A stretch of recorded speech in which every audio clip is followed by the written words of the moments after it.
शिव पुराण के अनुसार भगवान शिव की माया के कारण काम के वशीभूत होकर नारद जी ने शिलाजीत नाम के राजा की कन्या श्रीमती को प्राप्त करना चाहा।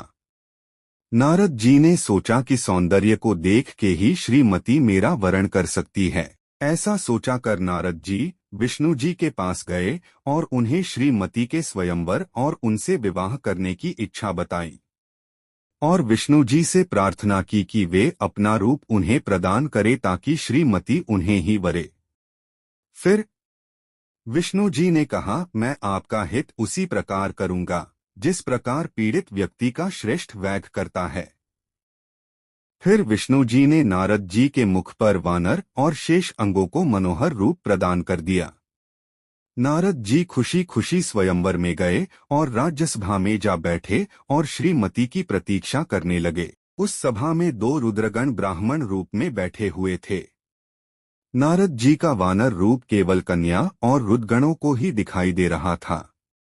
जब कन्या ने नारद जी का विष्णु जी जैसा शरीर और वानर जैसा मुख देखा, वह कुपित हो गई और नारद जी से अपनी दृष्टि हटा ली। यह देखकर नारद जी विचलित हो गए। तब ब्राह्मणों के रूप में उपस्थित रुद्रगणों ने नारद जी से कहा, हे नारद जी, आप व्यर्थ ही काम से मोहित हो सौंदर्य के बल से राजकुमारी को पाना चाहते हो। पहले जरा अपना वानर के समान मुख तो देख लीजिए। तब नारद जी ने दर्पण में वानर के समान अपना मुख देखकर क्रोधित हो रुद्रगणों को शाप देते हुए बोले, तुमने एक ब्राह्मण का मजाक उड़ाया है, इसलिए ब्राह्मण कुल में जन्म लेकर भी तुम राक्षस बन जाओगे।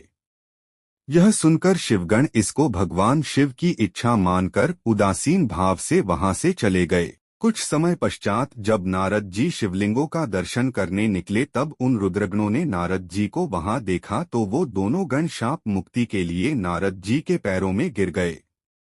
तब नारद जी बोले, मेरा वचन तो झूठा नहीं हो सकता, परंतु मैं तुम्हें शाप मुक्ति का एक उपाय बताता हूँ।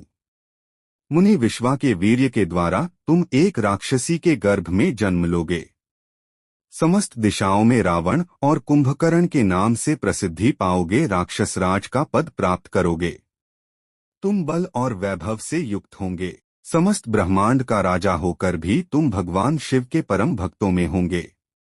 भगवान शिव जी के ही दूसरे स्वरूप श्री विष्णु के अवतार के हाथों मृत्यु पाकर तुम्हारा उद्धार होगा तथा फिर अपने पद पर प्रतिष्ठित हो जाओगे। नारद जी की ये बातें सुनकर दोनों रूढ़गण प्रसन्न होकर वहां से चले गए और नारद जी मन ही मन शिवजी का ध्यान करते हुए शिवतीर्थों के दर्शन करने लगे।